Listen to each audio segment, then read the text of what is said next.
Viewers, very warm welcome to this show. मैं हूं कामरान शाहिद। आज दो बड़ी अहम डेवलपमेंट्स हुई। एक तो वसीम अख्तर साहब जो इस वक्त तहवील में हैं, उन्होंने जमहूरियत की जोर पे ऑब्वियसली जेल से बाहर आकर हल्फ उठाया।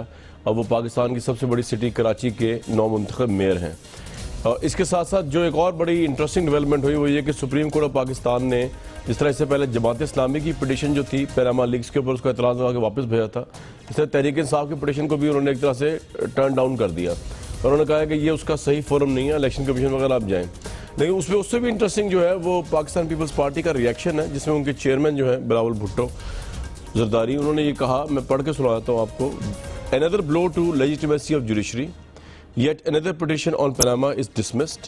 Can you imagine the reaction of it were a Pakistan People's Party Prime Minister? अगर पाकिस्तान पीपल्स पार्टी का प्राइम मिनिस्टर होता तो क्या जुडिशरी ऐसा ही करती? बड़ा सीरियस चार्ज, बड़ा सीरियस इल्ज़ाम एक दफ़ा फिर पीपल्स पार्टी की तरफ से आला अदलिया पर लगाया। ऐसा क्यों होता है? और ये जो पिटीशन थी क्या ये भी सियासी थी? क्योंकि ये तो पहले ही पता था कि ये शायद इलेक्शन कमीशन पाकिस्तान में जाएगी। और फ्यूचर क्या है पैनामा लीग का? क्योंकि इस वक्त गवर्नमेंट जो है वो ऑब्वियसली इस वक्त हाई स्ट्रीम पे है इस पिटीशन के खारिज होने के बाद खास तौर पे। अगर मैं सबसे पहले एक न्यूट्रल वॉइस से बात करने की कोशिश करूँ, नज़ीर लगारी साहब, किस हद तक आप समझते हैं कि ये एक बड़ी फजूल बात है जो बिलावल भुट्टो साहब ने की है? अदलिया के ऊपर उन्होंने दुशनाम तराजी की है और उन्होंने कहा है कि जुडिशरी की लेजिटिमेसी तबाह हो गई है और अगर पीपल्स पार्टी का प्राइम मिनिस्टर होता तो ऐसा ना होता। यानी कि खुदा न खासा एज एफ के आला अदलिया जो है वो पीपल्स पार्टी के खिलाफ है और नवाज शरीफ साहब के साथ मिली हुई है। आपका अपना रिएक्शन क्या है?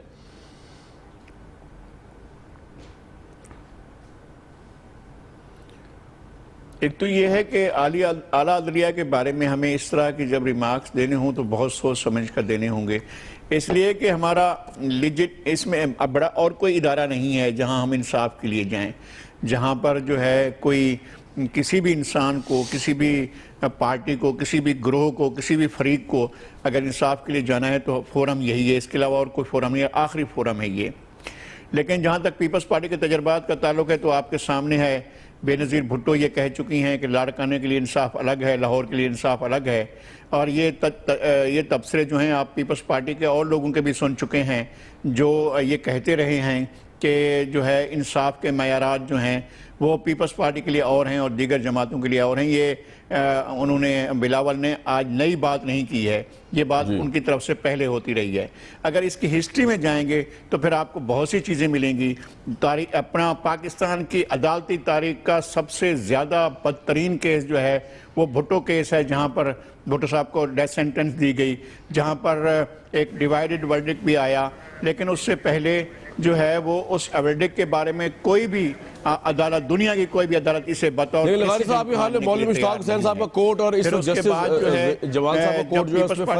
डिसमिस हुई तो पीपल्स पार्टी गवर्नमेंट को कभी भी बहाल नहीं किया गया। नवाज शरीफ की गवर्नमेंट डिसमिस हुई तो उसको बहाल कर दिया गया।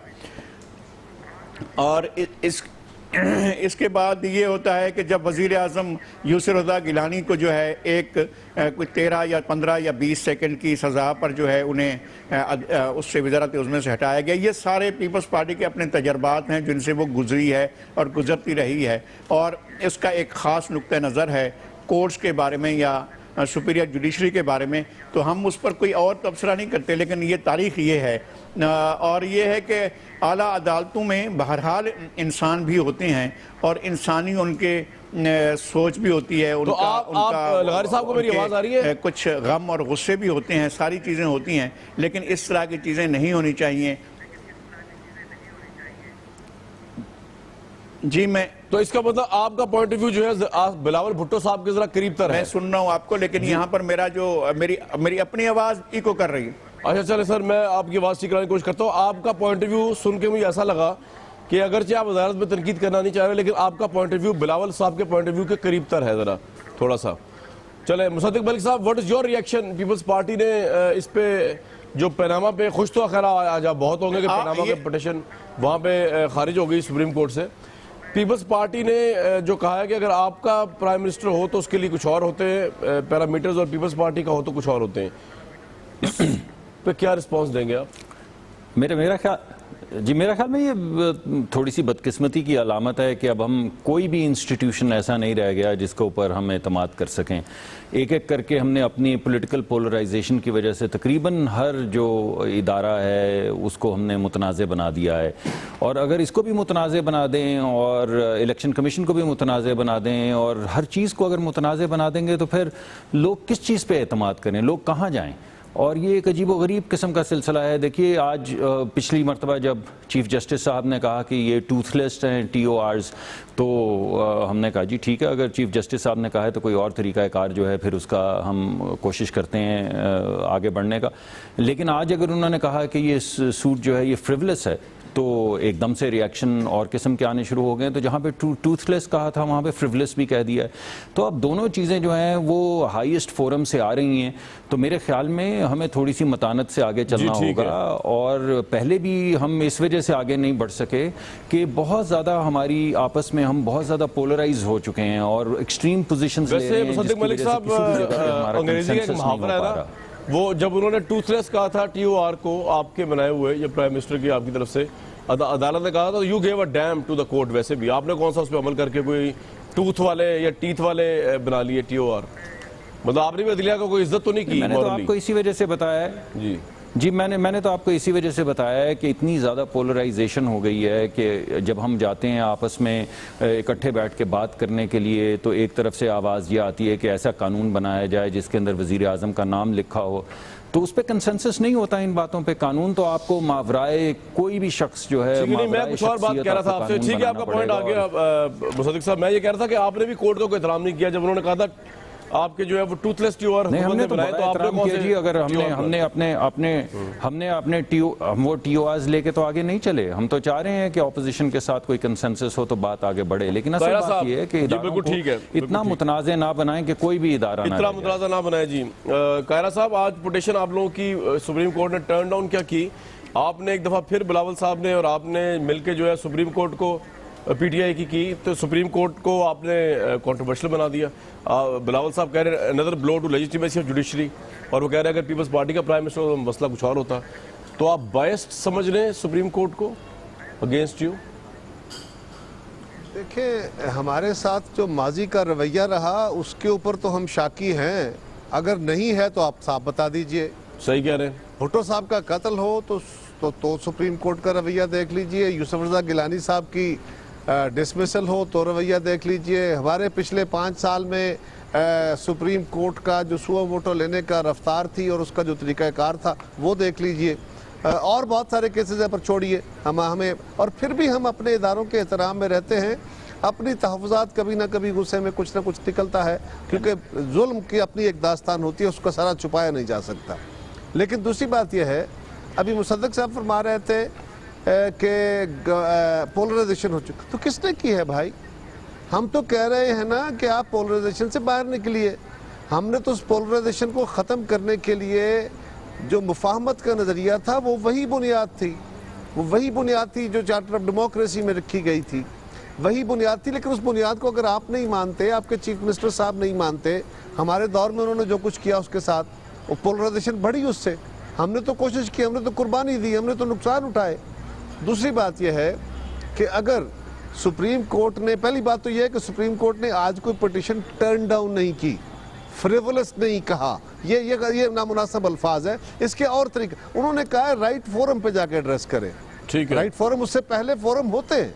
ये टेक्निकल ग्राउंड पे कहा गया है कि आप डायरेक्टली हमारे पास आ गए हैं, आपको पहले ये स्टेप्स हैं, वो राइट फोरम पे जाना चाहिए।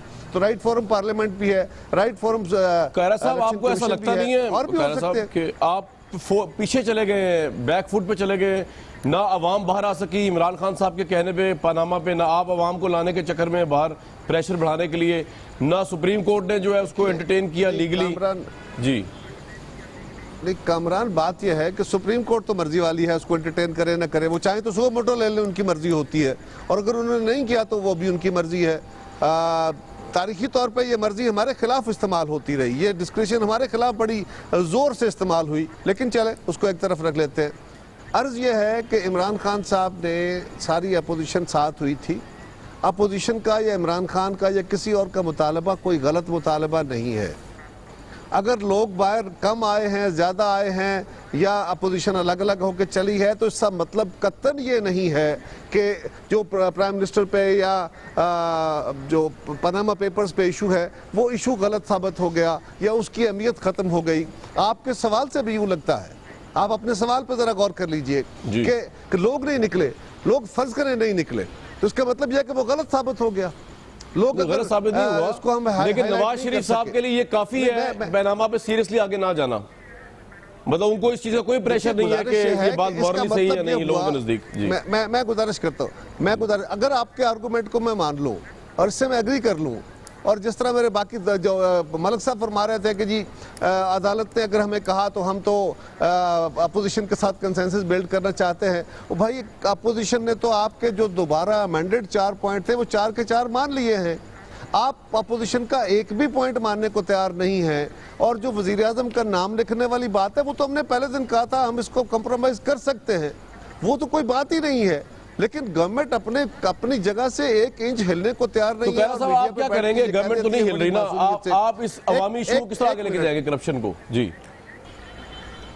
देखिए, इस इशू को हमने बहरहाल आपके जरिए और पब्लिक के पास लेके जाना है। अब आप इसको अगर और ट्विस्ट दे दें, अगर मीडिया ये कहना शुरू कर दे, और बहुत सारे लोगों ने कहना शुरू किया हुआ है कि जी लोग नहीं निकल रहे, कि जी देखे ना अपोजिशन आपस में डिवाइड हो, भाई हो गई, फर्ज करें ऐसा ही हो गया, तो इवन देन ये जो एक करप्शन की दास्तान है ये खत्म तो नहीं हो जाएगी। और दूसरी बात ये है, दूसरी अहम बात कि भाई हम कह रहे हैं अपोजिशन इकट्ठी है, रहेगी, होगी, ठीक है, लेकिन अगर आपके आर्गुमेंट से और मलिक साहब से आपके आर्गुमेंट से मान लिया जाए तो इसका मतलब है कि इस मुल्क के अंदर जो बंदा भी चाहे वो अगर मुल्क को लूट के खा जाए, और अगर उसके खिलाफ लोग ना निकले, अगर उसके खिलाफ सुप्रीम कोर्ट सो वोटो नहीं लेता जिस तरह हमारे खिलाफ लेता रहा, उसको ये प्रिविलेज आ जाती है, तो इसका मतलब है उसको छूट है जो मर्जी करे। जी ऐसा ही है, कहना चाहते हैं आप? जी ऐसा ही है, बिल्कुल ऐसा ही है और ऐसे ही हो रहा है। चले, और दूसरी बात ये कि अगर आप ये कह रहे हैं तो फिर अल्लाह खैर सन। जी, और दूसरी बात ये कह रहा था, हम तो खैर कोशिश करते हैं सही रिपोर्टिंग करने की। 86 में बेनजीर साहब आई थी, मैंने खुद देखा,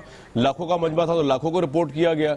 जब लॉन्ग मार्च में सारा प्रेस कह रहा था कि लाखों का मजमा है, हमने कहा कि हजारों का मजमा है। आप बिल्कुल गलत समझे, आप बिल्कुल गलत समझे कामरान, आप बिल्कुल गलत। मैं ये कह रहा हूं, आप गलत समझे, मैं आपको एतराज नहीं कर रहा जी। आपका हक है रिपोर्ट करें, जिस तरह चाहे उसको बयान करें। मैं तो एक आर्गुमेंट दे रहा हूं, बिल्कुल ठीक है। अगर मीडिया ये कह रहा है कि लोग नहीं निकले तो इसका मतलब ये नहीं है कि ये बात इल्जाम झूठा है। इसका मतलब सर इल्जाम बिल्कुल सच है, आप ये सही कह रहे हैं पेपर्स लोग, लेकिन आपको मुझसे ज्यादा पता है कि नवाज शरीफ साहब बगैर प्रेशर के कोई सही बात भी नहीं करते, मानते, ये भी आप जानते हैं। ये बात भी दुरुस्त है, ये बात भी दुरुस्त है, ये बात है सर बुखारी साहब, ये बात बिल्कुल दुरुस्त है कि वो प्रेशर के बगैर आगे नहीं बढ़ेंगे। जायज बात भी नहीं मानते सर प्रेशर के बगैर। जी ये मैं कह रहा था।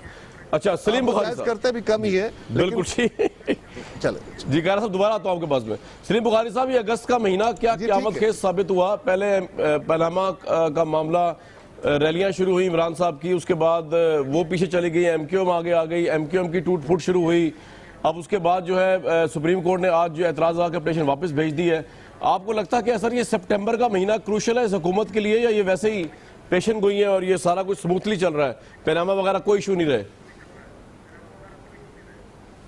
पहली बात तो यह है कि आप जिसे अच्छा महीना कह रहे हैं अगस्त का, वो सिर्फ नवाज शरीफ के लिए बहुत अच्छा महीना है, इसलिए कि वो जितना प्रेशर बिल्डअप हुआ था, चाहे वो टीओआर से पहले जो एहतजाज था उसके जरिए था, चाहे जो सड़कों के ऊपर अपोजिशन गई थी या मुश्तरका अपोजिशन जो है जो जद्दोजहद कर रही थी, उससे जितना प्रेशर बिल्डअप हुआ था वो किस वजह से ज़ाया हो गया है, इसका तो बेहतरीन सवाल जो है वो कायरा साहब से पूछा जा सकता है। इन्होंने तो बहुत कोशिश की थी, लेकिन चूंकि अपने अपने जाती मफाद थे सबके सामने। आप देखिए ना, अगर आप ऑफशोर कंपनी की बात करते हैं तो दूसरों की भी ऑफशोर कंपनियां निकल आई हैं। जी जी। अगर आप करप्शन की बात करते हैं तो दूसरों की करप्शन भी निकल आई है। हम असल में तारीख को थोड़ा सा मस्क करने की कोशिश कर रहे हैं। जहां तक भुट्टो साहब के जुडिशल मर्डर का ताल्लुक है, वो एक फौजी डिक्टेटर के तहत था और सुप्रीम कोर्ट जो है उसके भी हाथ बंधे हुए थे, उसमें कोई शुबा नहीं कि that was declared as a judicial murder. दुनिया जहान की हर जो अदलिया की रिप्रेजेंटेशन है वहां से यही आवाज आई थी। लेकिन वो प्राइम मिनिस्टर की सैकिंग जो वो अपनी को इसके साथ मिक्स कर लेते हैं, वो जरा थोड़ी सी ज्यादती है, इसलिए कि वो इसलिए सैक नहीं हुआ था कि उसके खिलाफ कोई नाअहली का रेफरेंस था या उसको करप्ट करार दिया था। तो उसने सुप्रीम कोर्ट का हुक्म नहीं माना था कि स्विस गवर्नमेंट को आप खत लिख दें। तो ये तो हुक्मदुली है सुप्रीम कोर्ट ये की, अलग इसको बात उसके है कि साथ वो मिक्स हुक्म- नहीं करना चाहिए मेरे ख्याल से। हुक्म था जी, कोर्ट ने कहा था खत लिखें, अटॉर्नी जनरल ने वादा किया, इसके बावजूद नहीं लिखा। ये एक लंबी और तवील बहस है कायरा साहब, ये किसी वक्त फिर आप बाद बात में कर करें, लेंगे। आप बात करें। दूसरी मेरी बात यह है कि देखिए हम किस तमतराक से सुप्रीम कोर्ट में जाते हैं, फिर उसकी बात भी नहीं मानते। आ जाइए आप धांधली को लेकर जो कमीशन बनवाया था इमरान खान साहब ने, कौन सा मुतालबा उनका कमीशन के हवाले से ऐसा था जो पूरा नहीं किया गया? कहा 3 जजेस का कमीशन होगा, उनका 3 का होगा। कहा उसकी चीफ जस्टिस को क़यादत करनी चाहिए, उनका चीफ जस्टिस क़यादत कर देंगे। फिर जो उनकी प्रोसीडिंग्स के बाद उन्होंने फैसला किया, क्या माना उन्होंने? ठीक। अब जो है वो सुप्रीम कोर्ट में जाने के लिए तैयार नहीं है कोई भी। मतलब कहने का ये है कि आप बुखारी साहब, आप देख क्या रहे हैं पॉलिटिकल एनवायरनमेंट रहे हैं वहां से। September will be a normal month और will be a crucial month. आखिरी जुमला अर्ज कर दूं, फिर आपके सवाल की तरफ आ जाता हूं। जी जी जी। असल में बात यह है कि जिस भी एक गले को पहले हाथ पड़ेगा, चाहे वो नवाज शरीफ का है या किसी का भी है, उसके बाद बाकी सारे गले भी लाइन में लगे हुए दिखाई दे रहे हैं। इसीलिए इसकी जान आहिस्ता आहिस्ता खत्म होती जा रही है, अगर आप ईमानदारी की बात पूछे तो। अच्छा। दूसरी बात यह है कि ये महीना तो गुजर जाएगा जैसा कैसा। असल में जिस चीज को जिस चीज के साथ जोड़ना चाहिए वो हम कहने के लिए आमादा नहीं है। असल बात यह है कि क्या ये चीफ जिसका नाम जनरल राहील शरीफ है, ये अपनी मुद्दत खत्म होने के बाद घर जा रहे हैं या ये अभी जारी रखेंगे अपने आप को, या दूसरा चीफ कौन होगा? असल सवाल ये है इस वक्त जो करने के हैं और जो पूछने के हैं। ठीक। ये लगा रहेगा, ये धूम धमाका जो है ना जी, ये बिल्कुल इसी तरह से जारी रहेगा। एजिटेशनों से मैंने कोई हुकूमत गिरती बुखारी साहब, आपका अपना एक्सपीरियंस, सर आपका तजिया क्या है? लोग, आप तो सवाल उठाना तो मैंने उठाना, आप तो तजिया करने आए सर। मुझे विद ड्यू रिस्पेक्ट ये बताइए, आपका तजिया क्या है कि जनरल राहील शरीफ साहब पेश कर रहा हूं अपना, कि मुझे ये लगता है जी, कि ये नवाज बताइए। शरीफ के ऊपर से वो खतरा जिसके तहत ये समझा जा रहा था कि शायद वो घर चले जाएंगे या उन्हें घर भेज दिया जाएगा, वो सूरत हाल अब नहीं है। ये है तबसरा मेरा। नहीं सर, इस पे क्या तबसरा है जनरल राहील शरीफ साहब पे? आपने जो बात की है कि वो घर जा रहे हैं या दूसरा चीफ को घर जा रहे हैं या नहीं जा रहे, चले इसके पे कोई तजिया कीजिए। अगर वो घर नहीं जाएंगे तो वो इतने कमजोर हो जाएंगे कि फिर उनकी हाई मॉरल ग्राउंड खत्म हो जाएगी और फिर दुनिया की कोई ताकत नवाज शरीफ को अगले इलेक्शन और उससे अगले इलेक्शन से नहीं रोक सकती। राइट। ये है तबसरा मेरा। एक्सेलेंट जी। लगारी साहब, आप सितंबर के महीने को किस तरह देखते हैं और पैनामा के बहरान को? आप समझते हैं बुखारी साहब की तरह के बहुत पीछे चला गया, क्योंकि बकौल उनके सारी पार्टियां करप्ट हैं कि लोग निकल रहे हैं करप्ट बीच बीच में? जी। तो गोया सबको निकल, तो गोया ये छूट है कि सबको निकल जाना चाहिए, चूंकि सारे करप्ट हैं तो इसलिए एक दरवाज़ा खोल देते हैं जिसमें सारे के सारे निकल जाएं और पाकिस्तान वो अपना मुड़कर वापस एक चक्कर काट कर वापस आ जाएं और पाकिस्तान में फिर आकर बैठ जाएं और फिर वही उसी तरह सल्तनत चले, फिर उसी तरह से राज चले। देखिए मैं कह रहा हूँ कि इसी तरह पाकिस्तान चलती रही है आज तक जी। तारीख पर नजर डालें जरा। अच्छा, ये इसी तरह चली है हमेशा और इसी तरह चलेगी ये। सियासतदानों के होते सियासतदानों का हिसाब नहीं हो सकता खत्म। बुखारी साहब, मैंने आपको वो नहीं किया था, मैंने आपकी बात में कता वो नहीं किया था। जी चले, मेहरबानी करके मेरी बात जी लगारी साहब कंप्लीट कर लें। वो ये है कि इस तरह से जो है बहुत कुछ हो चुका है और बहुत कुछ स्टेक पर लग चुका है। ये हम देख रहे हैं कि तमाम इदारे मियां नवाज शरीफ के बहुत करीब हैं, बहुत साथी हैं। पार्लियामेंट, इनको कोई बहरान आता है तो पार्लियामेंट आ जाती है और इलेक्शन कमीशन ने जो है उनको कई मामलात में बहुत फैसिलिटेट किया। फिर उसके बाद जुडिशरी में जाते हैं। हम मर्डर की बात कर रहे थे, जुल्फ़िकार अली भुट्टो के जुडिशल मर्डर की बात कर रहे थे। मैं यूसुफ रज़ा गिलानी की वज़ारत उज़्मा से हटाए जाने को भी जुडिशल मर्डर कहता हूँ। कैसे? कम नहीं था। कैसे? वज़ीर आज़म को हटाने के तरीक़ाकार आइन में मौजूद है। वज़ीर आज़म इस्तीफ़ा दे दे, वज़ीर आज़म फौत हो जाए, वज़ीर आज़म पागल हो जाए, वज़ीर आज़म की कोई ऐसी शर्त नहीं है कि आप जो है एक सो मोटो एक्शन लें, नोटिस लें और फिर उस नोटिस में उनको भिजवाएं। आप जो है तौहीन अदालत को नोटिस, वज़ीर आज़म अगर जुर्म कर बैठे, सर मैं कह रहा हूं ये जुर्म नहीं है ना। वज़ीर आज़म आइन का दिफा कर रहे थे, इस पर बहस करें। वज़ीर आज़म आइन का दिफा कर रहे थे। आइन का आर्टिकल कहता है कि सदर को इम्यूनिटी हासिल है। वो कह रहे थे कि इम्यूनिटी को एक तरफ रखो, आप खत लिख दो। भाई ये कैसे हो सकता है? वज़ीर आज़म कैसे ये कर सकता था कि आइन को एक तरफ रख देता, और सुप्रीम कोर्ट का आर्डर मान लेता। अगर सुप्रीम कोर्ट आइन के बरक्स कोई आर्डर जारी करे, आइन के खिलाफ कोई आर्डर जारी करे, तो आप उसको ओबे करेंगे या कोई और ओबे करेगा? किसी शख्स के लिए जो आइन को मानता हो वो कैसे कर सकता है? भाई सदर को इम्यूनिटी है ना, तो इम्यूनिटी थी उस वक्त, और वो सदर थे, उनके खिलाफ कोई भी एग्जीक्यूटिव ब्रांच कार्रवाई नहीं कर सकती थी, इवन जुडिशरी नहीं कर सकती थी, और वो बराबर उनसे 3 साल तक कहते रहे खत लिखो, फिर बाद में लिखा ना खत हजूर, बाद में उसी प्राइम मिनिस्टर से प्राइम मिनिस्टर बात की बात कर ही नहीं रहा हूं, मैं बात की बात नहीं कर रहा हूं, मैं बात की बात नहीं कर रहा हूं, मैं कह रहा हूं यूसुफ रजा गिलानी का हटाया जाना जुडिशियल मर्डर था, और जुडिशियल मर्डर हुआ था। ठीक है मुसद्दिक मलिक साहब, देख ले कोर्ट्स कितनी कंट्रोवर्शियल है, ये आप देख रहे हैं हिस्ट्री। ये बड़ी अफसोस की बात जी, ये बड़ी अफसोस की बात है जी। देखें, जमात इस्लामी की एक पिटिशन फाइल हुई थी, वो भी रिटर्न हुई है, आज दूसरी पिटिशन जो है वो रिटर्न हुई है, तो इसका मतलब है कोई कानूनी सुकम है तो उसको ठीक कर लें। अगर वाकई आप समझते हैं कि कोई ऐसा झोल है जिसको ठीक करके रीसबमिट इस एप्लीकेशन को किया जा सकता है, तो हम तो ये चाहते हैं कि ये एप्लीकेशन सुप्रीम कोर्ट में जाए, क्योंकि सियासी तौर पे हमारा आपस में कंसेंसस नहीं हो रहा। तो बेहतर ये है कि सुप्रीम कोर्ट जो है उसके अंदर एप्लीकेशन जाए, वो एडमिट हो, ताकि हम भी सुरखरू हो सकें और दीगर असहाब भी जो हैं तमाम पार्टीज़ के जिनके नाम लिए जा रहे हैं वो भी अपना अपना एविडेंस जो है वो अदालत के अंदर ले जा सकें। लेकिन अगर आप अदालत को ही कॉन्ट्रोवर्शियल कर देंगे, अगर आज ये सारी बातों को अगर हम सम करें और हम कहें कि जुडिशरी का काम तो जुडिशल मर्डर्स करना है और जुडिशरी जो है वो तो मिली हुई है साथ, तो अगर जुडिशरी भी मिली हुई है, अगर इलेक्शन कमीशन भी मिला हुआ है, अगर सब लोग आपस में मिले हुए हैं, तो ये तो फिर आप क्या कह रहे हैं? और पहले भी शायद बुखारी साहब ने कहा या किसी ने कहा कि सियासतदानों की मौजूदगी के अंदर ये सब कुछ नहीं हो सकता, तो फिर आप क्या कह रहे हैं कि सियासतदान चले जाएं, मुल्क से सियासत चली जाए, मुल्क से जमहूरियत चली जाए? भाई हमारे पास ये इदारे हैं, इदारों के अंदर ये आपका जी बिल्कुल पॉइंट आ गया। मैं इस पे जरा कायरा साहब का भी ले लूं रिएक्शन। बिल्कुल ठीक, कायरा साहब अदालत को कंट्रोवर्शियल करना बंद कर दें प्लीज, मुसद्दिक मलिक साहब कह रहे हैं, और इसका भी जवाब दे दें कि सियासतदानों का एहतसाब सियासतदान नहीं कर सकते, बुखारी साहब ने कहा। देखिए, मैं तो सिंपल ये कहूँगा कि सियासतदानों का नहीं, हुक्मरान तबके एक दूसरे का एहतसाब नहीं करते, उसमें झूल रखते हैं। ये सलीम बुखारी साहब का आर्गूमेंट गलत नहीं है, बहुत हद तक इसमें जान है, लेकिन फिर भी इन्होंने ही करना है, और इन्होंने चीज़ों को पब्लिक प्रेशर और आपके जरिए पैदा होने वाले दबाव के नतीजे में चीज़ों ने रास्त सिमत में चलना है। कुछ अदालतों ने अपना काम करना है, कुछ बाकीदारों ने। लेकिन सलीम बुखारी साहब मेरे सीनियर हैं, मुझे बहुत एहतराम है उनका, मैं बहुत इज्जत करता हूँ, मेरे सियासी तौर पे भी मेरे सीनियर हैं। मेरी गुजारिश उनसे यह है, सिर्फ इतना कह दें कि अगर आज पीपल्स पार्टी की हुकूमत होती, इफ्तिखार चौधरी की अदालत होती, वो सुप्रीम कोर्ट होती, और ये सीपैक ये इशू आ जाता पनामा पेपर्स का, तो हम कहाँ खड़े होते? क्या इसी तरह होता?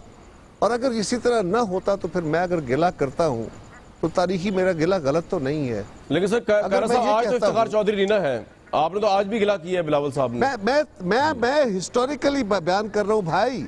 नहीं सर, हम तो उनकी आज की ट्वीट की बात कर रहे हैं। हिस्टोरिकल आप ठीक कह रहे हैं, हिस्ट्री में हम आपके साथ खड़े हैं, हिस्ट्री में आपके साथ माजी में जो कुछ हुआ होता है उसी के ताने बाने आप देखते हैं ना। हमारे साथ हम तो अज्यूम करते हैं कि हमारी गवर्नमेंट होती तो हमारे साथ शायद वही सलूक होता जो पहले होता रहा, लेकिन मियां साहब जाके अदालतों पे हमले कर देते हैं, जजों को बशमूल सुप्रीम कोर्ट के चीफ जस्टिस के अदालतों से उठ के भागना पड़ता है, अपनी जानें बचानी पड़ती हैं, तो फिर भी उनको कुछ नहीं होता, उनको कोई पूछता नहीं है, वो अबव द लॉ है। ऐसा हुआ है, हम इसलिए कह रहे हैं, तारीख से भरी पड़ी है। साहब, आपको लगता है आज भी नवाज शरीफ साहब अबव द लॉ है?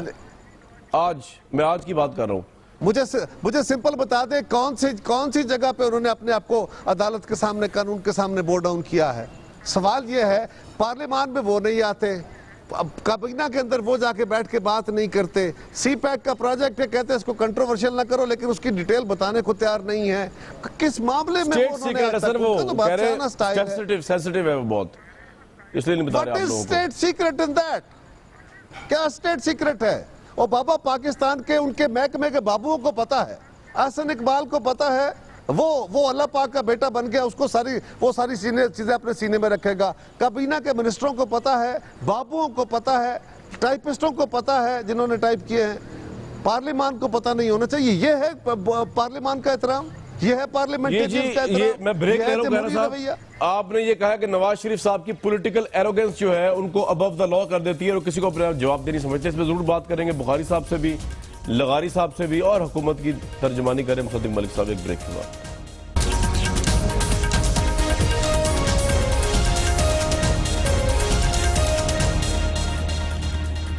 बुखारी साहब, ब्रेक से पहले कायरा साहब ने जो बात की है, अगर ये बात सही है तो बड़ी बदकिस्मती है इस मुल्क की कि इस मुल्क का प्राइम मिनिस्टर जो है वो कानून से बालातर है, पार्लियामान से बालातर है। इसका भी जरूर जवाब दीजिएगा। और एक और आपकी तवज्जो दिलाना चाह रहा हूँ, अमेरिकन स्टेट डिपार्टमेंट का कहना है कि पाकिस्तानी हुकूमत कराची में अमन कायम करे लेकिन कानून हाथ में ना ले। और उन्होंने ये भी कहा है कि एक तरह से उन्होंने इनडायरेक्टली सपोर्ट भी किया है एमक्यूएम को इस सारे मामले पे। फारूक सुतार साहब मिले थे उनको। ये क्या इंडिकेट करता है यूएस का इतनी बड़ी स्टेटमेंट देना कि पाकिस्तानी हुकूमत को तंबीह कर रहे हैं कानून हाथ में ना लें जब आप डील करें कराची का अमन या एमक्यूएम को? बुखारी साहब, आपका दोनों चीज़ों में कमेंट चाहिए।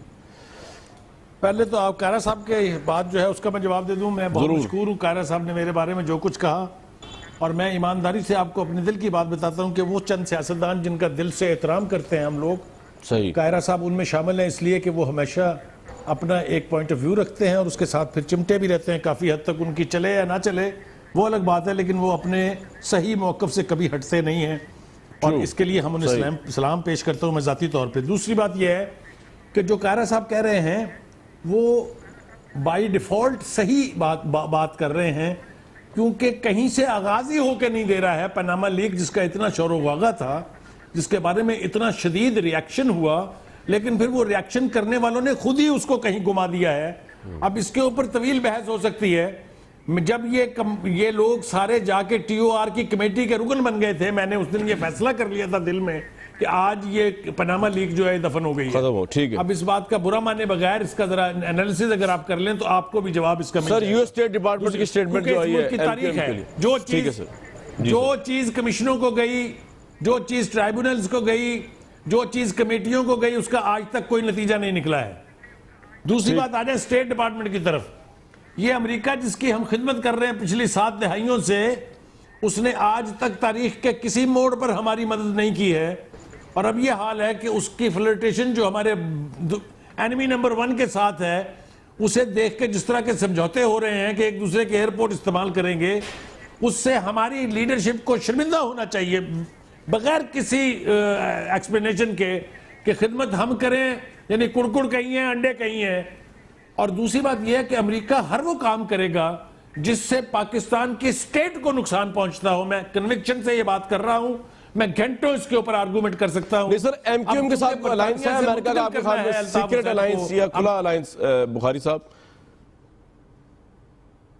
फिर से कहिएगा, मैं जुमला नहीं सुना। अमेरिका के साथ कोई एमक्यूएम का खुला या सीक्रेट अलायंस लगता है आपको कॉन्स्पिरेसी थ्योरी बेस पे जो ये बयानात आ रहे हैं? ये हमेशा हो जाता है जी, ये बन जाता है। जो इंडिकेशंस आ रही हैं वो ये है कि एमक्यूएम का हेड ऑफिस अब बर्तानिया से वहां शिफ्ट होगा, इसलिए कि उन्हें वहां के दोनों अजराइम में सजा से बचाना है।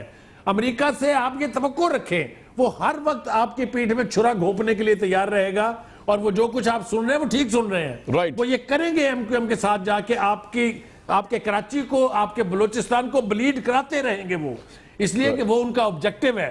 आप हिस्ट्री उठा के देखें, ब्लैक वाटर का रोल जो है बलूचिस्तान में कौन जिम्मेदार था उसका? बिल्कुल ठीक है जी। CIA सर मुझे आगे चलना, बिल्कुल ठीक सर, आप बुखारी साहब बिल्कुल आपको पॉइंट आया। CIA and even British intelligence agency M5। चलो ये आपका पॉइंट, ये आपका मौका है पाकिस्तान के खिलाफ साजिश करने के लिए जी सिर्फ हिंदुस्तान की तरफ देखने की जरूरत नहीं है। बिल्कुल ठीक है, आप कह रहे हैं कि हम खिदमत कर रहे हैं, वसी किया जाए, बिल्कुल उतने ही बड़े दुश्मन है। बिल्कुल ठीक है। लगारी साहब, कराची में आज मेयर साहब भी मुंतखब हो गए, उन्होंने भी हल्फ उठा लिया। यूएस स्टेट डिपार्टमेंट की स्टेटमेंट भी आ गई लॉ एंड ऑर्डर को लेकर। बुखारी साहब कह रहे हैं अलायंस भी नजर आ रहा है। आपको कराची में मुत्तहिदा का मुस्तकबिल क्या नजर आ रहा है, और आपको लगता है कि पाकिस्तान के खिलाफ कोई इंटरनेशनल कॉन्स्पिरेसी का हिस्सा है मुत्तहिदा कौमी मूवमेंट? जितनी साजिश है वो सबके सामने है, और जितनी साजिश नहीं है वो भी ऐसा ऐसा सबके सामने आती जाएगी। ये बात के गुज़श्ता साल इलेक्शन हुए और इस साल के भी आगाज़ में इलेक्शन हुए हैं कई मराहिल में, और कराची में एक बल्दियाती लीडरशिप आई है आज मेयर का और डिप्टी मेयर का, और कराची के जो डिस्ट्रिक्ट्स हैं, 6 डिस्ट्रिक्ट्स हैं, उनके चेयरमैन का और वाइस चेयरमैन जो थे उनका हल बर्दारी हुई है, और मेरे ख्याल में एक प्रोसेस मुकम्मल हो गया है जी। और मेयर ने जो तकरीर की है, मेरे ख्याल में हम इन हालात में जो तलखी के हालात हैं, जो ख़राब हालात हैं और जो बहुत ज़्यादा तकलीफ़ दह हालात हैं, उसमें मेयर की तकरीर जो है मुझे एक मुतवाज़िन और जिसमें उन्होंने जीए मुत्तहिदा, जीए भुट्टो, जीए इमरान खान कहा। जी जी, उन्होंने नारे भी लगाए और उन्होंने तमाम जमातों से, जमात इस्लामी समेत तमाम जमातों से ताउन के लिए भी कहा है और ये भी कहा है कि मैं उनसे खुद राब्ते करूंगा जेल से बाहर आने की सूरत में। तो मेरे ख्याल में इस बात को हमें अच्छा पॉजिटिव लेना चाहिए। अगरचे जो कुछ कहा गया है 22 अगस्त को वो इंतहाई तल्ख था, इंतहाई गलत था। और लगारी साहब थोड़ा क्विकली बता दीजिए, प्राइम मिनिस्टर नवाज शरीफ साहब को आप समझते हैं जो कैरा साहब ने अपना एक तजिया किया है अदालत व पार्लिमान से मुबर्रा?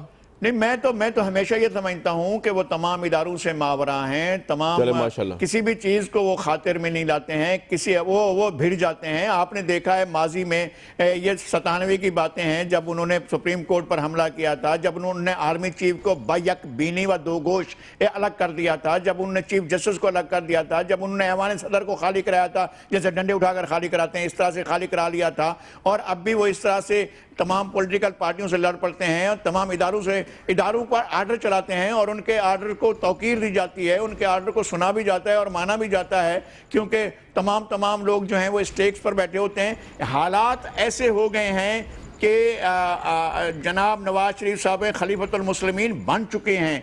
अब क्या ये और भी आगे यही जारी रहेंगे? क्या अमीरुल मोमिनीन का ये मनसब उनके पास रहता है? क्या वो हर किस्म के हिसाब से मावरा हैं, हर किस्म की बात से मावरा हैं, तमाम कवानीन से मावरा हैं, आइन से मावरा हैं? और क्या पाकिस्तान के वो वजीर आज़म नहीं है, बल्कि पाकिस्तान उनका कारोबार है, उनका बिजनेस है, पाकिस्तान का नाम जो है वो उनका बिजनेस है और उनके बच्चे बाहर हैं और कई बरस से बाहर हैं और उनका कारोबार बाहर है, उनके धंधे बाहर हैं, उनका और सब कुछ। लगारी साहब आपका पॉइंट आ गया। मुसद्दिक मलिक साहब दोनों चीज़ों को रिस्पॉन्ड कर दीजिए। एक तो लगारी साहब की आप बात सुनी रहे हैं कि पाकिस्तान को आप की हुकूमत या आप प्राइम मिनिस्टर धंधा बनाया हुआ है, और दूसरा बुखारी साहब ने कहा है कि आप यूएस की खिदमत कर रहे हैं लेकिन आपको शर्मिंदा होना चाहिए बेसिकली कि अड्डे जो हैं वो दे रहे हैं हमारे दुश्मनों को। ये लगारी साहब की जो गुफ्तगू है उसका तो मेरे पास कोई, मैं समझता ही नहीं हूँ कि मुझे उसका जवाब देना चाहिए। उस काबिल नहीं समझते हैं, जवाब ही नहीं आपके पास जी। नहीं, उन्होंने जो बातें की हैं वो अजीब सी बातें की हैं कि किसी का बेटा कहाँ पे कारोबार कर रहा है, इस बुनियाद के ऊपर ये धंधा हो गया, और जिस तरह के अल्फाज वो इस्तेमाल कर रहे हैं वो तो बड़े आला तज्जिया निगार हैं, मगर आज उनका शायद मूड अच्छा नहीं है तो इस वजह से उन्होंने काफ़ी सख्त बातें की हैं। प्राइम मिनिस्टर साहब अपने मनसब के ऊपर इस वजह से फाइज हैं कि लोग उनको वोट देते हैं, लोग उनको वोट देते हैं, आप उसको धांधली कहते हैं। आप ज़िमनी इंतखाबात करवाते हैं, आप बल्दियाती इंतखाबात करवाते हैं, आप कंटोनमेंट के इंतखाबात करवाते हैं, लोग उनको वोट देते हैं, आप वो मुसलसल वोट देते जा रहे हैं, आप मुसलसल धांधली कहते जा रहे हैं। अगर हाई कोर्ट कोई सुप्रीम कोर्ट जो है वो अगर रिट एडमिट नहीं करता तो आप कहते हैं ये नाइंसाफ़ी है। अगर चीफ जस्टिस कहते हैं कि कोई सिस्टमेटिक रिगिंग नहीं हुई तो आप कहते हैं नामंजूर है। और अगर इलेक्शन कमीशन जो है जो कंसेंसस ऑपोजिशन की कंसेंसस के साथ बनाया जाता है वो किसी रिट को खारिज करता है तो आप कहते हैं ये पपेट है। इसका मतलब ये है कि जवाब आपके पास मौजूद है और जवाब ये है कि किसी ना किसी तरीके से आपने प्राइम मिनिस्टर को टांगना है, और कोई भी इदारा या कोई भी शख्स अगर वो जवाब नहीं देता तो आपको वो नामंजूर है। ऐसे तो नहीं चल सकता। लोग वोट देते हैं, वो इलेक्ट होते हैं। आप अगर ज़्यादा बेहतर काम कर रहे हैं, जो आप बातें कर रहे हैं, अगर लोग ये बातें मानते हैं तो लोग वोट ना दें, किसी और को वोट दे दें, नज़ीर लगारी साहब को दे दें, वो आ जाएंगे, वो प्राइम मिनिस्टर बन जाएंगे। भाई जमहूरियत बुखारी साहब को दे दें, जहन में कोई और मुकदमा नहीं है, ठीक है, किसी को दे दें जी। अगर कोई और मुकदमा आपके जहन में नहीं है तो जिसको वोट मिलेगा वो आएगा, बिल्कुल, उसके बाद जो चाहे करे वो उसकी मर्जी है। ठीक है, ये ठीक, बिल्कुल ठीक है जी। कैरा साहब के सामने सुप्रीम नहीं कामरान साहब एक मिनट ठहरें। कामरान साहब देखें, ये सुप्रीम कोर्ट की आप बात कर रहे हैं, ये क्या बात है? मलिक साहब 100 सफ़े की आपने पिटीशन दायर की है, 100 सफ़े की पिटीशन। आप ठीक कह रहे हैं, वो मुसलसल वोट लेके आते रहे, लेकिन डेमोक्रेसी की जो असल इंफ्रास्ट्रक्चर है जिसको हमें वेस्ट से देखना चाहिए, जिसे आपने ली है, ये उसमें अकाउंटेबिलिटी इतनी ज्यादा है कि वो कैमरों ने सिर्फ रिजाइन कर दिया, कन्विंस नहीं कर सका अपनी आवाम को। यहाँ तो आपकी स्टेट जो है बंदे मार देती है और आपने उसकी फाइल दबाई हुई है। सुन पहले सर, आपने एक जज की फाइल दबाई हुई है, राइट टू इंफॉर्मेशन आवाम को आप नहीं देते, पीटीवी के ऊपर आप ऑपोजिशन का टिकट तक नहीं चलाते, और आप मिसालें दे रहे हैं डेमोक्रेसी की, जहां पे बीबीसी जो है वो इतना क्रेडिबल है जितने के प्राइवेट चैनल है पाकिस्तान के। तो आप सर मिसाल ना देना, पाकिस्तान में जमहूरियत नहीं है, वोटिंग की हद तक है, वोट की हद तक शोमैनशिप है, वोट उसके बाद आमरीत है, अकाउंटेबिलिटी नहीं है। या माने, मैं नवाज शरीफ साहब को टारगेट नहीं कर रहा, जो भी आता है कम बेश वो यही करता है। नहीं, साहब मुसलसल वोट ले रहे हैं, आप उनको कह रहे हैं, मैं कुछ नहीं चाह रहा, मैं मेरे ख्याल से क्या होता है, मैंने आपको कंट्रडिक्शन बताई है, आपके आर्गुमेंट की कंट्रडिक्शन सुन लीजिए। नहीं, तो आपकी देखिए, आपके आर्ग्यूमेंट को मैं आगे बढ़ाता हूं। अगर मैं आपका आर्ग्यूमेंट मान लूं, हमारे इदारे आगे जा रहे हैं, हमारा तरीकाकार बेहतर हो रहा है, हम जमहूरियत के रास्ते पे गामजन हैं, बेशक हमारे सर पहले ना पीटीवी को ठीक करें, मैं तब आपकी बात मानूंगा। मैं सर आपकी बात मानूंगा मुसद्दिक साहब, एक मिनट आप पहले पीटीवी न्यूज़ को ठीक करें ना, मेरी भी तो बात मान, आप पहले पीटीवी न्यूज़ को ठीक करें। अरे भाई बात तो करने, और बात तो मुझे करने देना यार। आप ही की बात जरूर मुनसिफ हैं, लेकिन बात तो करने देना। सर मुनसिफ मैं नहीं हूं, मुनसिफ तो आवाम ही है। बात ये है कि आप क्या कह रहे हैं, आप क्या कह रहे हैं? आप मैं ये कह रहा हूं कि आपकी जमहूरियत मेजर करने के लिए पीटीवी न्यूज़ स्विच ऑन कर ले, बस मैं ये कह रहा हूं। नहीं तो आपकी तो कौन सी जमहूरियत लेकर आए, जरा आप वो वाली जमहूरियत बताएं। इलेक्शन होते हैं, एक इलेक्शन कमीशन है। मुझे नहीं पता सर, अगर आपको अभी तक ये नहीं पता जमहूरियत कैसे आनी चाहिए, की गई है, पीटीवी न्यूज़ कैसे चलना चाहिए, तो मुझे नहीं पता। हमें पता है, हमें पता है, हमें पता है, लेकिन अगर कोई और खाका अगर आपके जहन के अंदर नहीं है तो जमहूरियत इसी तरह मुसद्दिक साहब प्लीज आगे जाने दें, मैं आपको दोबारा आऊंगा। मैं इदारों का एहतराम सब कर रहे हैं, आप भी एहतराम करें ना पाकिस्तान में ट्रू डेमोक्रेसी का। जी कह रहा साहब, गुजारिश यह है कि 1985 में एक गैर जमाती इंतखाब कराए गए, बहुत जमहूरियत की खिदमत की गई उसमें। ठीक, वो बड़े फेयर इलेक्शन थे और उसके नतीजे में बिल्कुल एक ट्रांसपेरेंट तरीके से हुकूमतें इंस्टॉल कर दी गई थी। उसके बाद 1988 में बड़े आला इंतखाबात कराए गए थे, उसमें कोई धांधली वांधली नहीं हुई थी। पंजाब में एक गवर्नमेंट बना दी गई थी, पता नहीं कैसे वो छोड़े उसको। फिर एक इंतखाब हुए थे 1990 में, तो 1990 में भी बेनजीर भुट्टो की गवर्नमेंट हटाई गई और उसके बाद 91 में एक एहतसाब ब्यूरो बनाया गया। अदालतों से फैसले कराए गए एहतसाब ब्यूरो के जरिए, और वो फैसले साहब मुझे बहुत देर से कहा जा रहा है ब्रेक के लिए, बड़ी माजरत है, मैं ब्रेक के लिए जाना चाहूंगा। मुसद्दिक मलिक साहब, आप पीटीवी न्यूज़ को आज़ाद करें, उसके बाद देखेंगे आप कितने जमहूरियत पसंद है आपकी हुकूमत। एक ब्रेक लेते हैं।